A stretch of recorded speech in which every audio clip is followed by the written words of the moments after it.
Entonces vamos a empezar, obviamente como les había dicho, Jueces 13, son 3 capítulos que involucran a este personaje de la tribu de Dan. Esto en cualquier mapa de la tribu de Israel lo van a poder visualizar bien. Y vamos a entrar con esta perícopa bíblica, con este pasaje bíblico que es el marco en donde ustedes nunca deben dejar de recordar, de observar y de analizar a la luz de todo lo que van viendo y estudiando. Nunca deben dejar de analizar las historias de los jueces sin analizar y saber esto. Yo diría casi de memoria. Deuteronomio 7, 6, 7, uno de los primeros discursos de Moisés. Recuerden que el libro de Deuteronomio es los 3 discursos de Moisés. Y dice así: porque tú eres pueblo santo para Jehová, tu Dios. Jehová, nuevamente, tu Dios te ha escogido para hacerle un pueblo especial. Fíjense que está afirmando, con otras palabras, lo mismo. Más que todos los pueblos que están sobre la tierra. No por ser vosotros más que todos los pueblos. No está hablando de volumen acá, no está hablando de cantidad. Está hablando de importancia, sí, puede ser calidad en un sentido de importancia. No por eso os ha querido Jehová y os ha escogido, pues vosotros erais el más insignificante de todos los pueblos. ¿Qué es esta insignificancia? La humildad. Cuando pienso esto, pienso en Moisés, en la humildad de Moisés. Pienso en la tengo que hacerlo, para entender cuál es el arquetipo de la insignificancia. Esto no es número, no es porque ustedes sean poquitos o sean muchos. Es porque es lo que Dios quiere para ustedes. Ustedes son un pueblo simple, un pueblo humilde, deben serlo. Por eso yo los elegí, por eso son débiles en todo el concepto de la palabra. Y dice Dios, yo los elegí. Podría haber elegido a otros, hermano, hay un montón de cosas, podría haber dado, sin embargo, a ustedes. De ese arquetipo es lo que se está refiriendo Moisés. Obviamente Moisés jamás fue autorreferencial, jamás. ¿Y eso de qué habla? De la humildad de Moisés. Jamás, en todo el libro. Es más, fíjense que ni siquiera sus propios hijos continuaron, porque el autor no habla nada de ellos. Sin embargo, ¿quién sigue su legado? Josué. Y eso habla de la humildad, a tal punto que Dios le dice, dio su vida y tuvo que ver por la TV la tierra de cual nunca pudo pisar. ¿Entienden? Impresionante. Y jamás se quejó. Obviamente que el pueblo lo hizo recalentar 200 veces, porque como todas personas. Pero Dios fue estricto con él. No vas a entrar. Y no entró y no se quejó. De eso está hablando. O de eso es el modelo a seguir. Y si no, piensen en la antítesis. Los reyes de Babilonia, Nabucodonosor, que decía, me sentaré en el trono del Altísimo, o del Faraón. ¿Quién es Dios que no lo conozco? Y ahí dice Dios, me tranquilo, gobernaré las plagas y me va a conocer. Justamente, no como el resto de esos pueblos, sino como estos arquetipos. ¿Se está entendiendo esto? No olviden, jamás. Porque si ustedes analizan cualquier historia sin ver esto, están perdiéndose la mitad de todo el mensaje. Bien, entonces vamos con la introducción de Jueces 13:1, que dice así: los hijos de Israel volvieron a hacer lo malo ante los ojos de Jehová, nuevamente. Y Jehová los entregó en manos de los filisteos por 40 años. ¿Desde dónde Jehová los entrega en manos de los filisteos? ¿Desde Jueces 13:1? No. Me hace alguien así, exacto. Me hace, ¿qué? ¿Desde dónde? Miren, Jueces, aquel que quiere buscar, Jueces 10:6. Los israelitas volvieron a pecar contra Dios, lo estoy leyendo de la traducción lenguaje actual, porque adoraban a Baal y a Astarte y también a los dioses de los sirios, los sidonios, los moabitas, los amonitas y los filisteos. O sea, adoraban, el sincretismo ya era en su estado más puro y extremo, decadencia absoluta.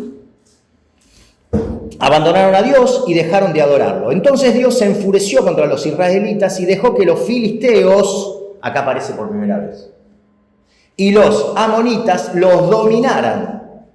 Los filisteos y los amonitas los dominaron por 18 años. Y los filisteos ahora van a dominar por 40. ¿Qué dicen muchos historiadores? Que la opresión fue simultánea en dos geografías dentro de Palestina, en dos lugares diferentes. Ahora, ¿qué significa esto? Que el comportamiento y el alejamiento del pueblo hacia con Dios, ¿cuál era? Era cada vez peor. Su comportamiento era cada vez peor. Porque para que Dios mande por primera vez a dos opresores humanos al mismo tiempo, era porque, como habíamos dicho, no aprendimos nada. No aprendimos nada. Entonces ya tengo que empezar a ver, analizo con la primera filmina, analizo con esta segunda, con Jueces 13:1 y digo, bueno, esto viene mal, esto viene peor. ¿Hasta acá estoy? Sí. Creo que sí, ¿o no? Bien. Los filisteos es un pueblo gran protagonista en el Antiguo Testamento. Los filisteos van a ser un pueblo que va a tener un gran protagonismo en el Antiguo Testamento. Ustedes conocen al personaje más famoso de los filisteos, que es ¿cuál? Goliat. Exactamente. Nosotros no vamos a hablar de Goliat, porque en ese momento no había ni nacido, pero sí quiero que vean algo.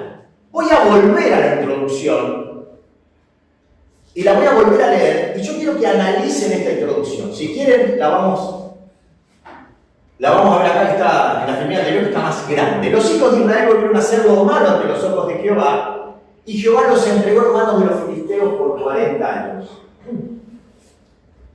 Esta introducción es igual, es parecida a las introducciones anteriores. Eso es lo primero que tengo que analizar yo. Porque el autor me está diciendo algo. ¿Los voy a ayudar con qué? Con el gráfico del ciclo retributivo. ¿Se acuerdan del gráfico del ciclo retributivo? Que era la estructura de cómo se manejaba Israel y cómo por consiguiente reaccionaba y actuaba Dios. Israel se aleja de Dios, sufre las consecuencias, clama a Dios, Dios escucha el clamor, Dios levanta a un juez. Ahora, este gráfico, que se va repitiendo en mayor o menor medida con los distintos jueces, síganme acá, por favor. Se repite en esta estrofa. Lo vuelvo a leer. Los hijos de Israel volvieron a hacer lo malo ante los ojos de Jehová, y Jehová los entregó en manos de los filisteos por 40 años. ¿Se repite el ciclo retributivo en esta introducción? ¿Sí o no? Sí, dicen todos. ¿En toda su medida o en parte? Miren el ciclo retributivo.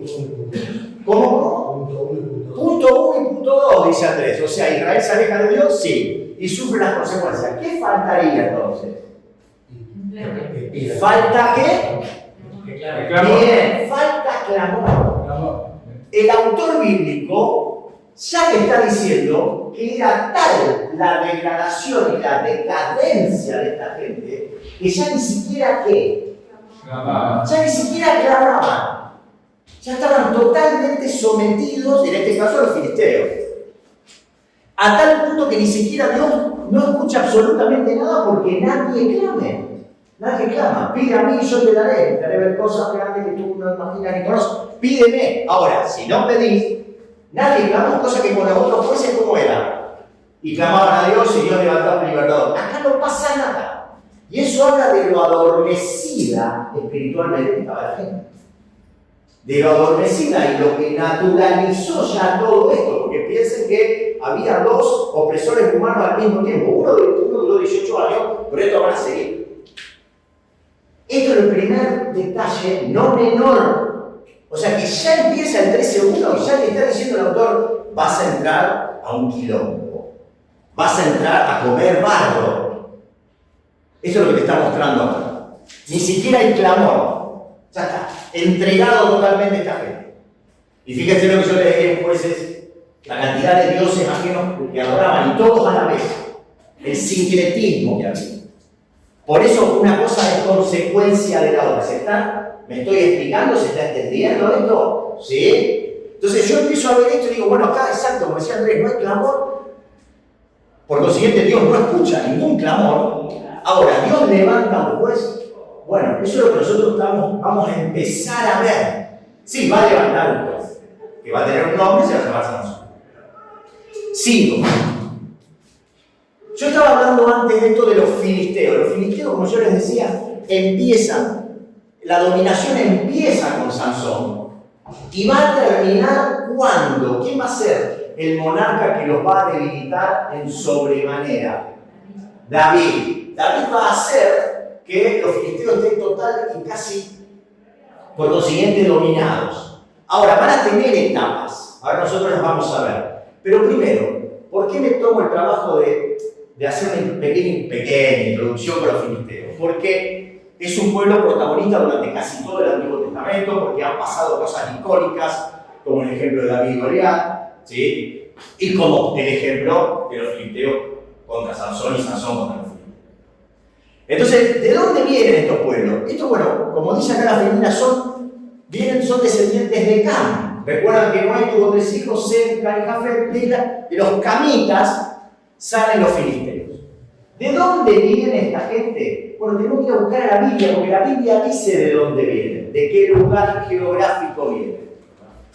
Vienen de la isla de Creta. La isla de Creta, para los que recuerdan y saben la historia de Pablo, en su 4º y último viaje, exacto, David, él pasa por esta isla con la intención de llegar a Roma, ¿se acuerdan de eso, no? De ahí conocemos nosotros la isla de Creta.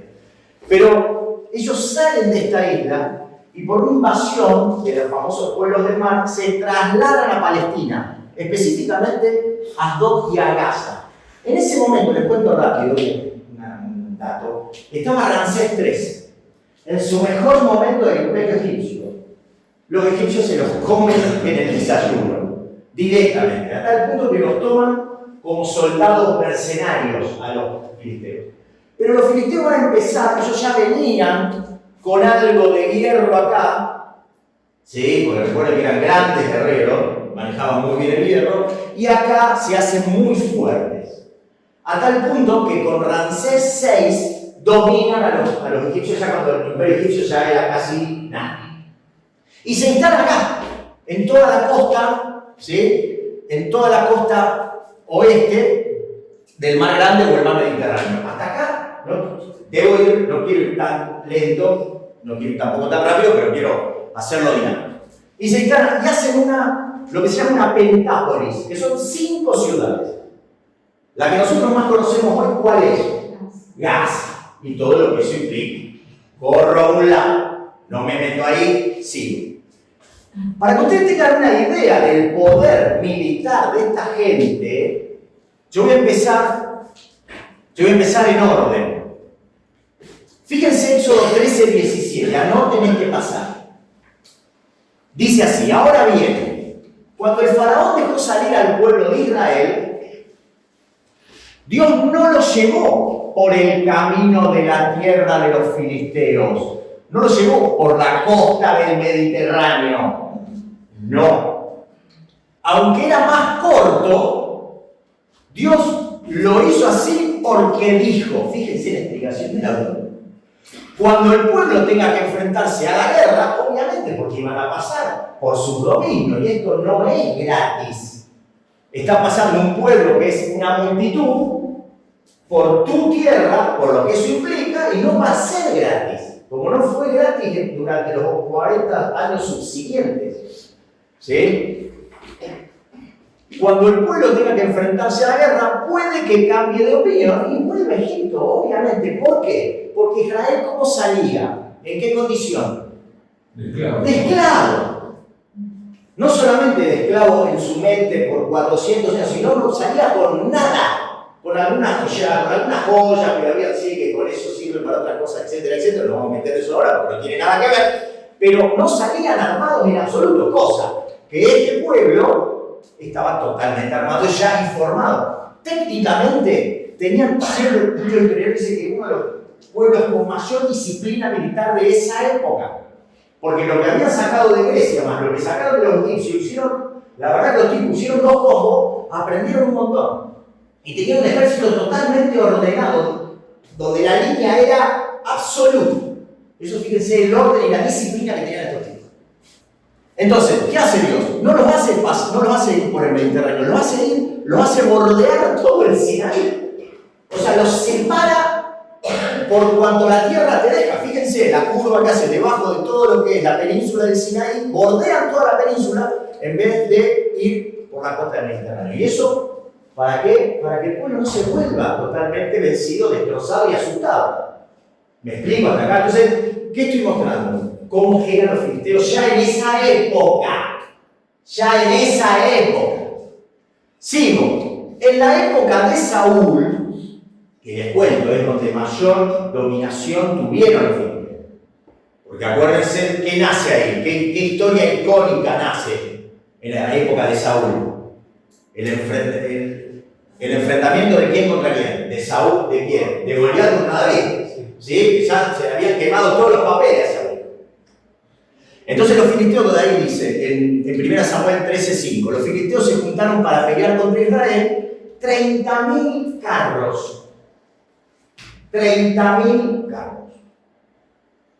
6.000 hombres de a caballo y pueblo numeroso como la arena que está a la orilla del mar.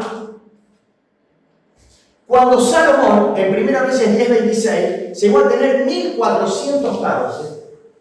¿Están dimensionando los números? ¿Cuánto tenían los filisteos en la época de Saúl? Año 1050 de Cristo. 30.000 carros. ¿Cuánto llegó a tener Salomón en el esplendor de la monarquía unida? 1.400. ¿Sí? Lo que es Israel y lo que son los filisteos. Lo que es Israel en armas, en poderío de guerra y lo que son los filisteos. Ahora, alguien me tiene que decir, es cierto, porque Israel no pelea solo, o no pelea como pelean los demás. Claro que sí, pero acá hay una realidad. Directamente. Ya por eso está muy bien lo que pone el autor de Éxodo acá. No es el momento para pelear, porque cuando los vean automáticamente vuelven a ser esclavos. Porque va a correr por tu vida, ¿dónde va a ir? Al lugar seguro. ¿Estamos de acuerdo? Bien. Fíjense una cosa, yo les había dicho, vienen de Creta por Jeremías 47:4 y por Amós 9:7. Miren lo que dice Dios. Ha llegado el día en que acabaré con los filisteos, ha llegado el día en que acabaré con los que lo ayudan, destruiré a todos ellos, lo estoy parafraseando, que vinieron de las costas de Creta. Y también repiten Amós lo mismo. Para mí ustedes israelitas no son diferentes a otros pueblos, a ustedes los saqué de Egipto, a los filisteos los saqué de Creta. O sea, ¿de dónde viene esta gente? De la isla de Creta, son griegos. Sigo. El poderío militar, vayan acomodando esta palabra. Por favor. Porque es lo que nos van a permitir empezar a pensar cómo se van interrelacionando con la historia que vamos a ver. Sigo. ¿Recuerdan esto? La tierra asignada a la tribu de Israel según Josué 13-19 y la comparación con Jueces del 1 al capítulo 3. Lo que tenían que poseer y lo que poseyeron. Bueno, fíjense que toda esta tierra de los filisteos nunca se tocó. Dios se la había dado, según Josué, capítulo 13 al 19. Sin embargo, ellos ¿qué? Nunca la tomaron. Y no tomaron otras tierras, porque fíjense que comparando los dos mapas, lo que está en rojo es en la superficie que tomaron y todo lo que está en verde es toda la superficie que no tomaron. ¿Que no tomaron por qué? ¿Por qué no la tomaron? ¿Por qué? No le creyeron a Dios. Porque no le creyeron, porque no tuvieron fe, porque no hicieron. Y a la vez, porque ¿qué hacían ellos con los que habían tomado? ¿Qué hacían? ¿Los hacían qué? Los hacían tributarios. Entonces, como empezaron a ver la moneda acá, dijeron, ¿para qué ensuciaron las manos si ya estamos viviendo bien?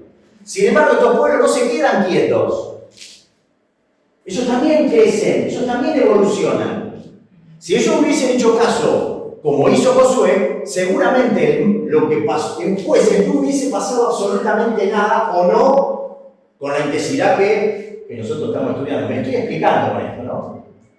No hicieron caso, encima se vanagloriaron de eso, se sintieron fuertes, empezaron a poner tributo a los pueblos que quedaron acá, hasta que se invirtió la relación de poder. Bueno, acá se invirtió la relación de poder.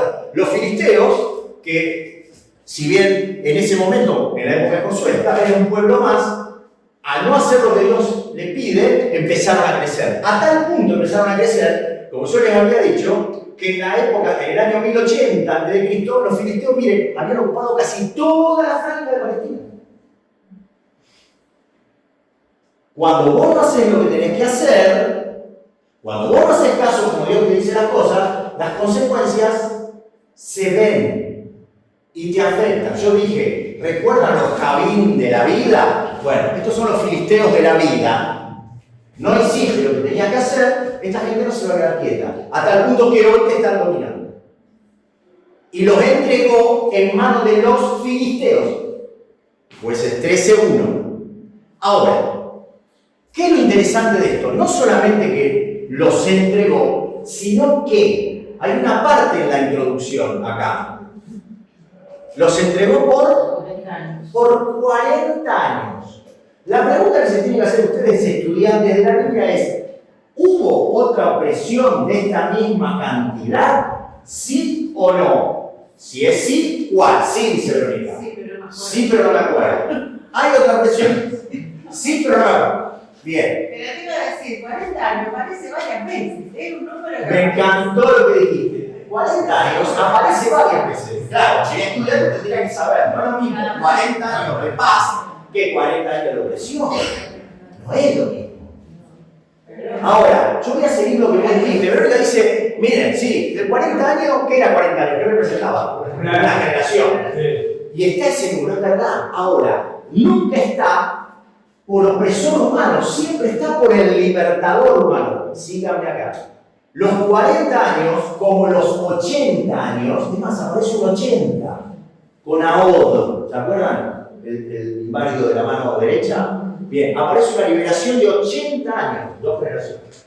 El 40 aparece también como liberación, pero nunca, jamás, como opresión. ¿Se acuerdan de esto o no? Miren, Usán Risatán, 8 años la opresión. Eglón, 18 años. Lo cual Ahod libera por 40. Javín, 20 años, opresor humano, libertador humano. Opresor humano, Javín, libertador humano, Débora Barak. Débora Barak también libera por ¿cuánto? Por 40. Pero no existe nunca en toda la historia de jueces una opresión por tanto tiempo. Lo cual habla de qué? ¿De qué más habla de lo que viene hablando? Por favor, despierten de ese letargo. ¿De qué? De lo mal de mal. Porque si Dios tiene que, acuérdense lo que dije, tiene que usar 2 opresores humanos a la vez, uno con 18 años y el otro con 40, y el otro con 40 nunca lo había usado con tanto tiempo. Recuerden que el hacer lo malo, ¿cómo lo veíamos nosotros? En calidad y en cantidad. Y si el autor se está tomando el trabajo de ponerte 40 años, falta que te ponga en un paréntesis, nunca se había visto esto. Porque para que no tenga que apretar de manera doble y a la vez por 40 años, es el doble de lo que apretó Javín. Que Javín, ¿cómo era? ¿Un tipo qué? Que tenía qué. ¿Cuál era el nombre de Javín? Inteligente, era un tipo que tenía carros errados y un ejército como la famosa frase arena en el mar. No era ningún boludo Javín. Y los dominó 20 años. Ahora estos tipos ahora Dios va a permitir que los dominen por 40 años. Y a esos 40 no los sumes matemáticamente, pero también están incluidos los 18 de los amonitas. Un desastre. Un verdadero desastre. Acá, con este marco, en Jueces 13:1, ya te contó cómo estaba la sociedad de ese momento. Cómo vivían. No te contó una época que se escondían en las montañas como ratas. No, acá te está diciendo, ¿sabes qué? Dios hizo que lo pisara por 40 años, nunca visto. Es más, puedo pensar, hay gente que nunca vio la liberación. Es toda una generación de gente que pertenecía a la generación anterior que nunca vio la liberación. Vivió esclava de la generación anterior. Increíble. Con este marco hablando, ¿por qué? Porque el personaje que vamos a ver es que un emergente de todo esto. Vuelvo a decirlo, porque empieza la huevada acá. Nosotros no exaltamos ni criticamos, nosotros no juzgamos al personaje. El que hace eso se equivoca, porque el personaje somos nosotros que estamos acá. Nosotros analizamos objetivamente con las herramientas académicas que tenemos el personaje. Entonces, el primer análisis, el autor me está diciendo en un pasaje, fíjense cómo están estos muchachos, y empieza a hablar, y ya empieza a hablar indirectamente del personaje. Entonces, lo primero que tengo que pensar es, claro, es un emergente de este quilombo. ¿Qué le pido? ¿Qué le vas a pedir? Cuidado, no lo entrones, pero tampoco lo sacrifiques.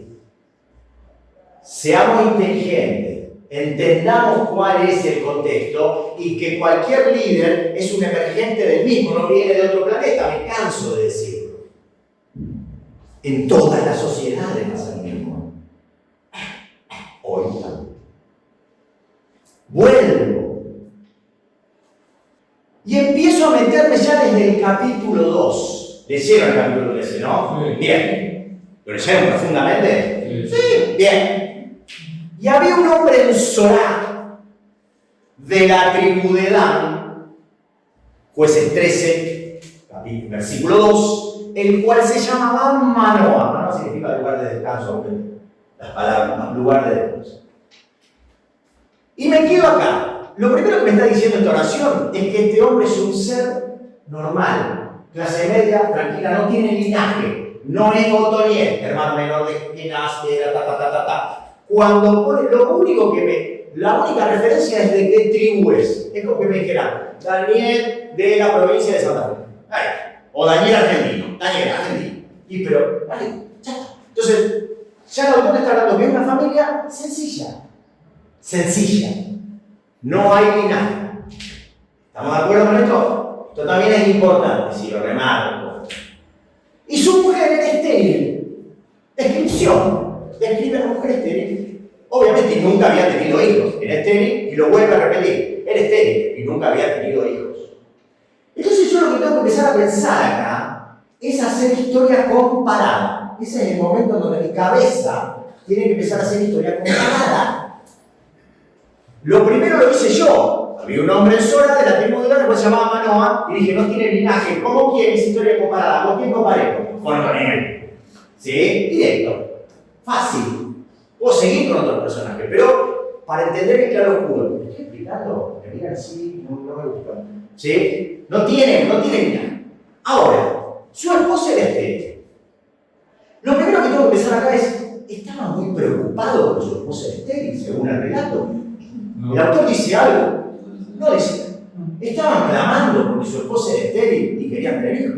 Tampoco dice. Lo cual hay otro dato.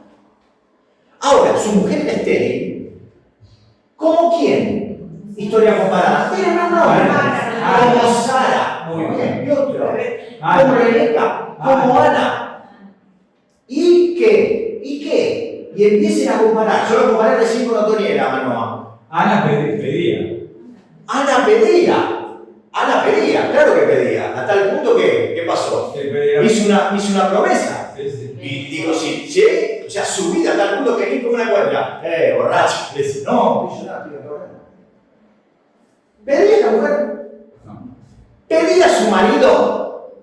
¿Quién pidió que se recontracalentó con Dios? Dame un hijo, mi heredad la va a agarrar mi mayordomo. ¿Quién? Abraham estaba como loco con ese tema. Y por eso aparece la sierva. Perfecto, pero vuelve acá. ¿Vos ves a alguien acá? ¿Vos ves a esta pareja en algún momento rogando, clamando, sufriendo, llorando? No.